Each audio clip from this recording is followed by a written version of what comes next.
Liver cirrhosis എന്ന് പറയുന്ന അവസ്ഥ സംജാതമാകുന്ന ലിവറിനുള്ള ഇൻഫ്ലമേഷൻ സംഭവിക്കുന്നു, കരൾ വീക്കം സംഭവിക്കുന്നു.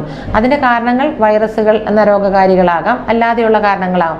സിറോസിസിൻ്റെ അവസ്ഥയിലേക്ക് വരുന്ന അവസ്ഥ നമ്മളുടെ നാട്ടിൽ കൂടുതലായിട്ട് കാണപ്പെടുന്നത് ആൽക്കഹോൾ മൂലമുള്ള സിറോസിസ് ആണ്. അതായത് അമിതമായ മദ്യപാനം, നോർമലിനും കവിഞ്ഞ അളവിലുള്ള മദ്യപാനം നടത്തുന്ന ആൾക്കാരുടെ കരളിൻ്റെ കോശങ്ങൾ മാറ്റപ്പെടുകയും ഫൈബ്രോസിസും സിറോസിസ് അതായത് ഉരുണ്ടുകൂടുന്ന കോശങ്ങളായി മാറ്റപ്പെടുന്ന ഒരവസ്ഥയിൽ അത് സ്കാൻ ചെയ്യുന്ന അവസ്ഥയിൽ മാറ്റം സംഭവിച്ചിരിക്കുന്ന രീതിയിലുള്ള കോശങ്ങളായി കരളിൻ്റെ കോശങ്ങളെ കാണപ്പെടുകയും സിറോസിസ് എന്നുള്ള ഒരവസ്ഥയിലേക്ക് കരൾ വീക്കവുമായി മാറ്റപ്പെടുകയും ഇതിനോടൊപ്പം തന്നെ പോർട്ടൽ ഹൈപ്പർ ടെൻഷൻ അഥവാ കരളിനുള്ളിലുള്ള ഒരു വെയിനിൻ്റെ രക്തസ്ഥിര അതിന് വീക്കം വരികയും അത് പ്രഷർ കൂടുകയും ചെയ്ത് അന്നനാളത്തിന് താഴെ നമ്മൾക്ക് വാരിസസ് നമ്മൾ പറയും, അതായത് ഞരമ്പ് പിടിക്കുന്ന അവസ്ഥ.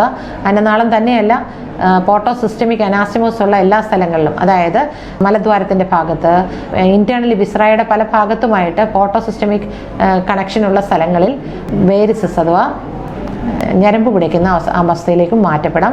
അത് പൊട്ടി രക്തസ്രാവം ഉണ്ടാക്കുമ്പോഴാണ് രക്തം ഛർദ്ദിക്കുന്ന അവസ്ഥയിൽ രോഗിയെ ആശുപത്രിയിലും കാഷ്വാലിറ്റിയിലും എത്തപ്പെടുന്നത്. കരൾ രോഗത്തിൻ്റെ മൂർധന്യമായ ഒരവസ്ഥയാണ് രക്തം ഛർദ്ദിച്ച് വരുന്ന cirrhosis and portal hyper tension എന്നുള്ള അവസ്ഥ.